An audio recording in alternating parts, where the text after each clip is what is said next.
What's up, guys? My name is Ice, and today we're going to do some ranking.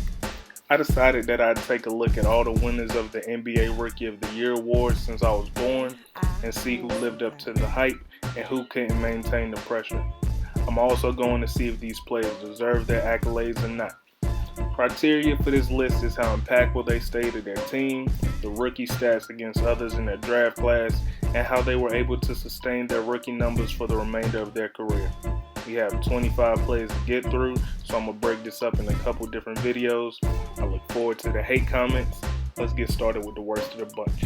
Michael Carter Williams was drafted out of Syracuse in 2013 by the Philadelphia 76ers in a draft that produced future MVP Giannis Antetokounmpo and future All-Stars Rudy Gobert, Victor Oladipo, and All-Star snub CJ McCollum. Carter Williams stood out because of his size along with his ability to push the ball. In his debut, he almost recorded a quadruple-double, posting 22 points, 12 assists, 7 rebounds, and 9 steals. Followed up by posting another double-double and was named Player of the Week, making him the first player since Shaq to do that in his first week as an NBA player. He is one of only 3 players to average 16 points, 6 assists, and 6 rebounds in his rookie season, alongside Magic Johnson and Oscar Robertson. After a few injuries, he would bounce around to the Bulls, the Hornets, and Rockets before finding his home with the Orlando Magic. Carter Williams has not played more than 55 games since his rookie season and has suffered multiple injuries. This, alongside the fact he never did anything significant other than win Rookie of the Year, he has to be last on my list. Taking a look back at this year, though, there are names bigger than his in his rookie season, but Carter Williams played out of his mind. If only he could have stayed healthy. Malcolm Brogdon is number 24 only because of time. While Carter Williams has had the opportunity to prove himself, Malcolm hasn't. Being the only second-round pick to win the Rookie of the Year award, as well as averaging the least minutes and points for a winner, the upside for Brogdon is high. His numbers have seen a steady incline for his following years, and after playing third wheel to Chris Middleton and Giannis Antetokounmpo, Brogdon signed an offer for $85 million from the Indiana Pacers. Now looking to start a tandem with Victor Oladipo, Brogdon continues to wow. After signing with the Pacers, he led the league in assists and became the first player to get 20 points and 10 assists in his first 2 games with a new team. While other names in his draft class such as Brandon Ingram, Bam Adebayo, and Pascal Siakam have made all-star teams, Brogdon is still finding himself, but is sure to continue improving. Looking back, this rookie season isn't very impressive. His only other competition was Joel Embiid, who only played 31 games. Emeka Okafor is a career 12-10 guy, and in his rookie season he averaged 15 points and 11 rebounds, but he never really had the impact that was expected.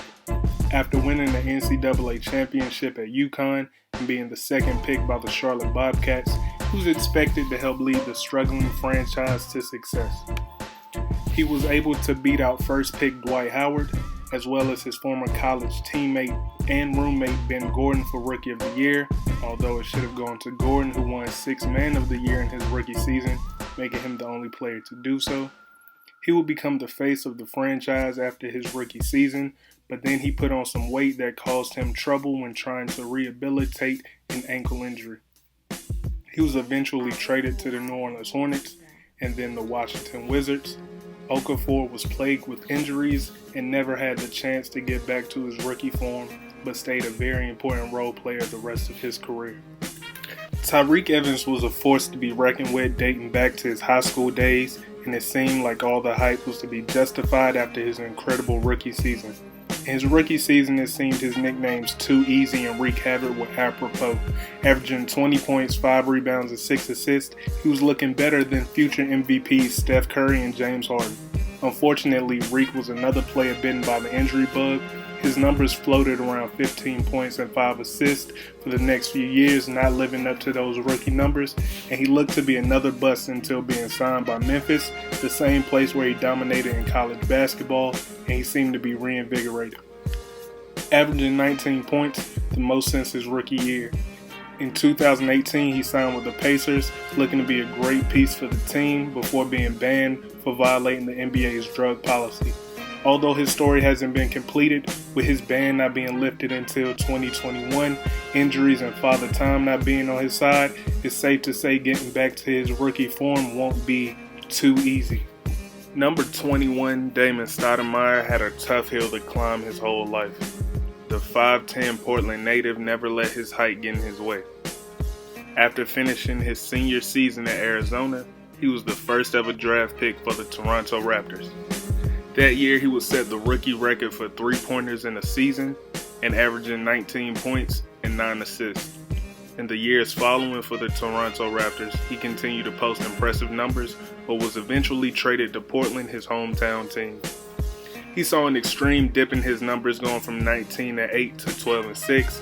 He was eventually benched by his coach Mo Cheeks, who chose to use taller players until the playoffs. He looked to get back on track after dropping 54 points in 2005, but by then the Blazers had given up on him and he was picked up by the Memphis Grizzlies. After suffering an injury, he wouldn't come back until the 06-07 season and became a mentor to Mike Conley. Mighty Mouse was destined to be a huge star, but his growth was stunted by bad coaching and terrible management. His rookie season was something memorable, but with the rest of his career being subpar, I couldn't rank him any higher. Y'all make sure y'all check back in for numbers 20 through 16, and also make sure you hit that subscribe button. Peace out.